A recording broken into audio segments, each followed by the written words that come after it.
Воронченко, директора Музея Фаберже, принимающего эту уникальную коллекцию. Добрый вечер, друзья, потому что я надеюсь, что здесь собрались только друзья. Журналисты — это всегда друзья. Все, кто делает такие приемы, такие замечательные выставки. Для Музея Фаберже и для фонда «Связь времен» это большая честь принимать такую замечательную выставку.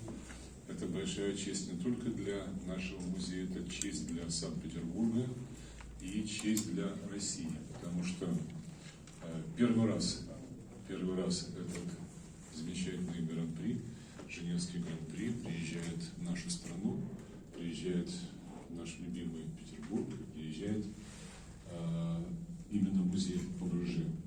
Я очень опасаюсь, что это и последний раз. Может быть, нам когда-то еще повезет в нашей стране, и мы еще раз увидим это замечательное явление. Вчера мы открыли выставку Дали, посвященную его жене Гала. И очень красивая выставка, вы тоже можете ее посмотреть. Но мы уже третий раз делаем эту выставку в России, поэтому для нас это, в общем-то, рутина. А вот сегодняшний конкурс, который мы вдруг, благодаря какому-то счастливому стечению обстоятельств получили, это, конечно, очень здорово. Но я вижу в этом какую-то параллель, какой-то смысл, потому что у нас лучшая в мире коллекция Фаберже. Вы знаете, что Фаберже делал часы, в нашей коллекции их очень много. Это совершенно потрясающие часы. И я думаю, что часы Фаберже и часы, которые мы сегодня видим, это все-таки по духу одинаковые вещи, невзирая на то, что их разделяет практически столетия. Поэтому выставка безумно интересна. Я сам каждый год слежу за результатами этого конкурса Гран-при, Женевского конкурса Гран-при. И я надеюсь, что вам она тоже понравится. Мы будем делать ставки, будем переживать, кто окажется победителем. Между прочим, мы можем даже между собой сделать какие-то маленькие споры. На самом деле это будет интересно. Давайте поставим мы, скажем, работники и владельцы музея, и вот вы журналисты. Мне интересно, вы все-таки профессиональные журналисты в этой сфере, мы нет. И мне интересно, кто все-таки выиграет. Ну, более подробно, конечно, вам расскажет какой-то легендарный человек в этом бизнесе, Раймон Ларитан. Это президент Женевского конкурса Гран-при. С удовольствием передаю ему слова. Спасибо. Добрый вечер. Спасибо за приглашение. Спасибо Avera, l'interpreter tonight. And she told me these few words. Dear director, thank you very much for welcoming us tonight here in St. Petersburg at this beautiful museum. And I'm sure you will ask yourself how come the Grand-Prix is coming here to St. Petersburg to the Fabерже Museum. A few months ago, maybe 3-4 months ago, I sat in Zurich with Mr. Victor Wechselberg at a professional meeting, and we started to discuss about the evolution of economy, the impact of COVID, and so kind of boring discussion you have in economic meetings. Oh, sorry.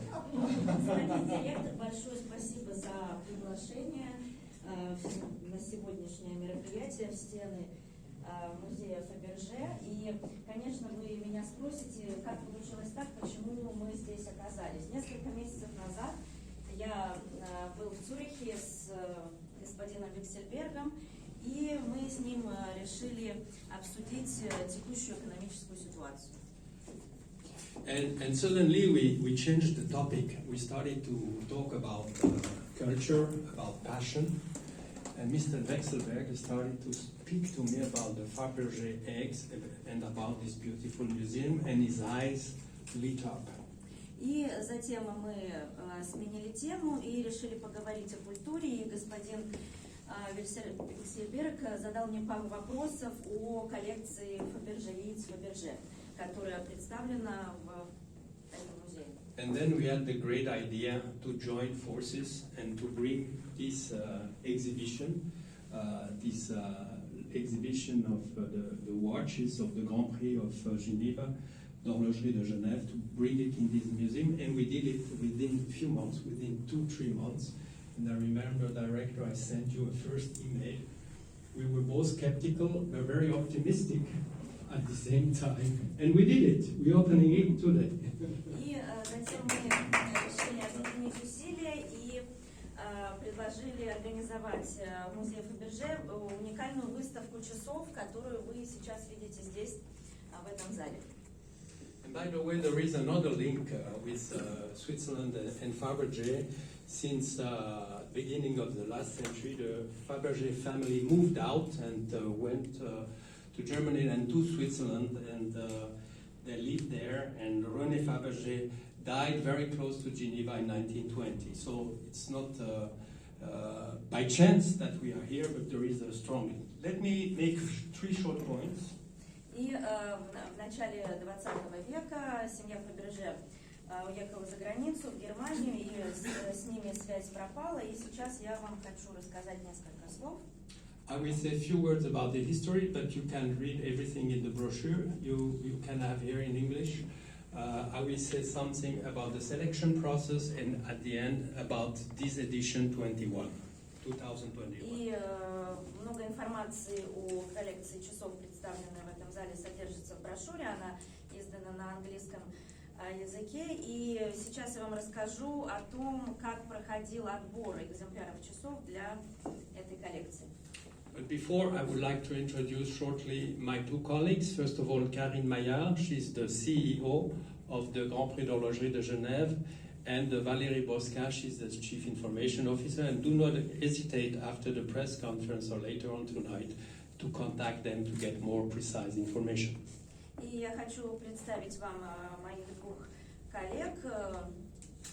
Karine Maillard.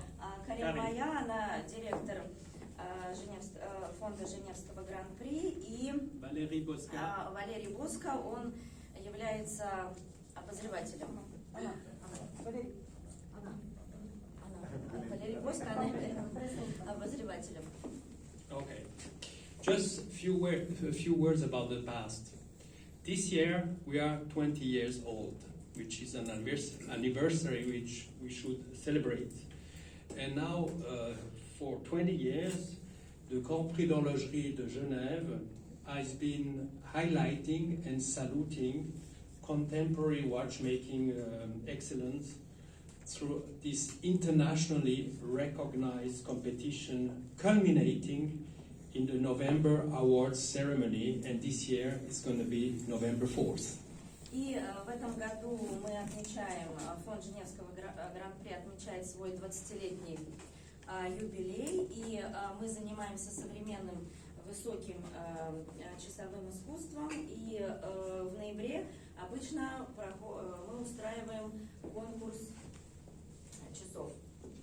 In 2011, we were officially recognized, and we became a foundation with the public status recognized by the canton of Geneva and the city of Geneva.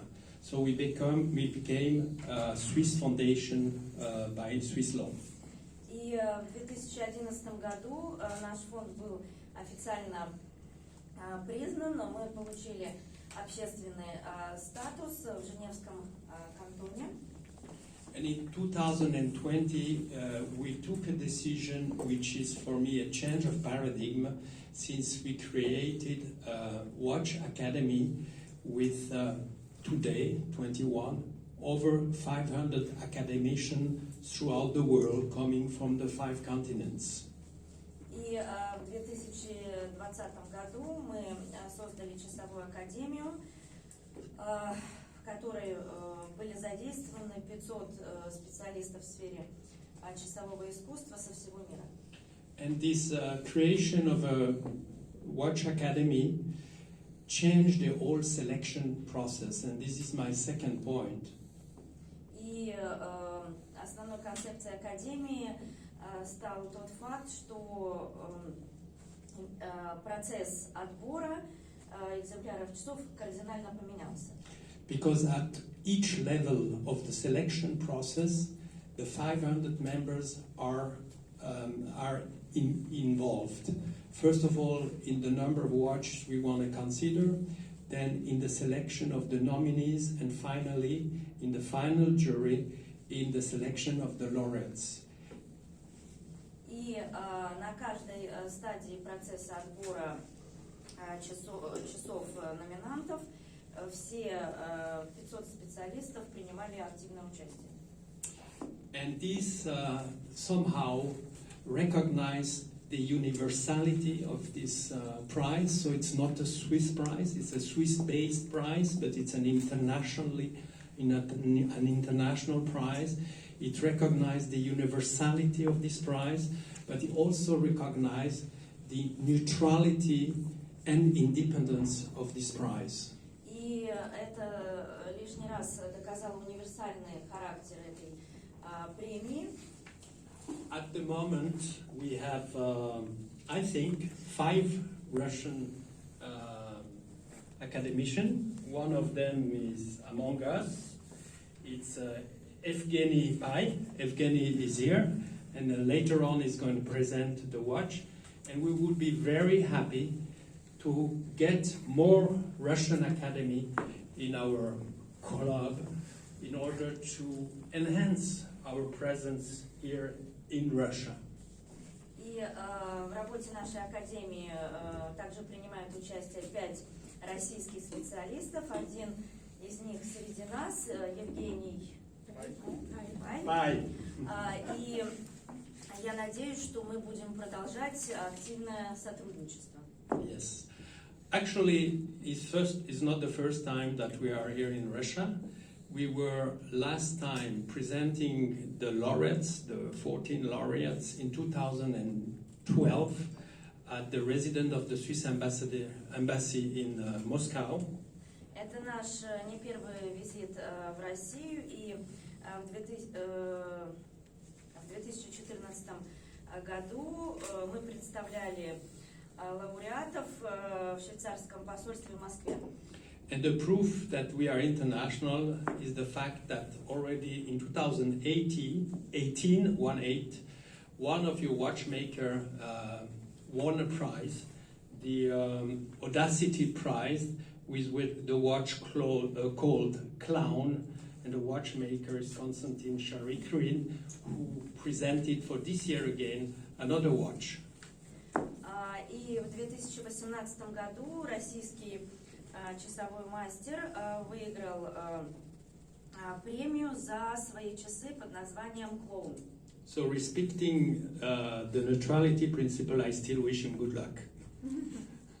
И, конечно, мы ему желаем всяческих успехов в дальнейшей работе.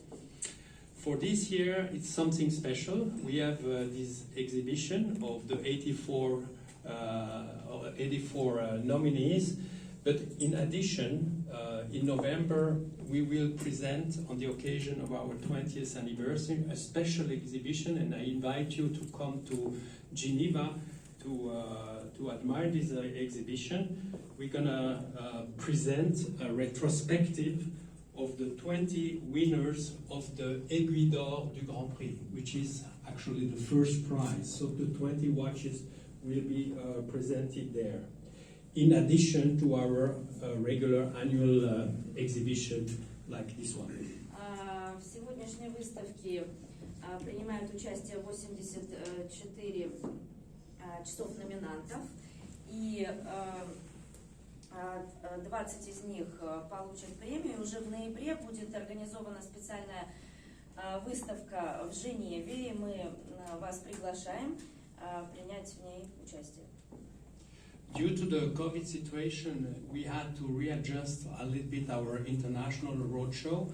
Every year we make our international roadshow with the 84 watch in October, and then we visit few cities with the laureates after the ceremony, after November 4th. 84 watches in 14 categories are going to travel first here, and it's really a first, and I hope not the last one. And then after the ceremony, we will be able to travel only with the laureates, first in Dubai and then in Paris.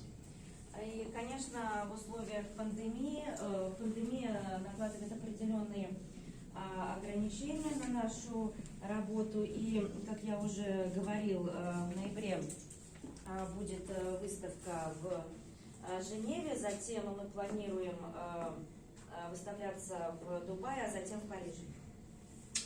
I gave you now a short, very short, summarized overview of what is the Gran-pri and what's the program this year, how it will happen.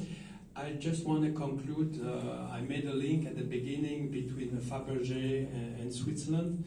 Of course, the strongest link is Mr. Victor Vekselberg himself, but there is a history behind it.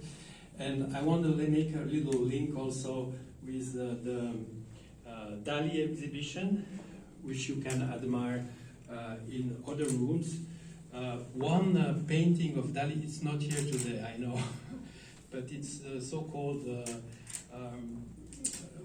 painting Persistent of Time. I don't know if it's presenting a very soft watch, a sluggy watch. And the idea of Dali was to mock the rigidity of time and to oppose it to the persistence of memory.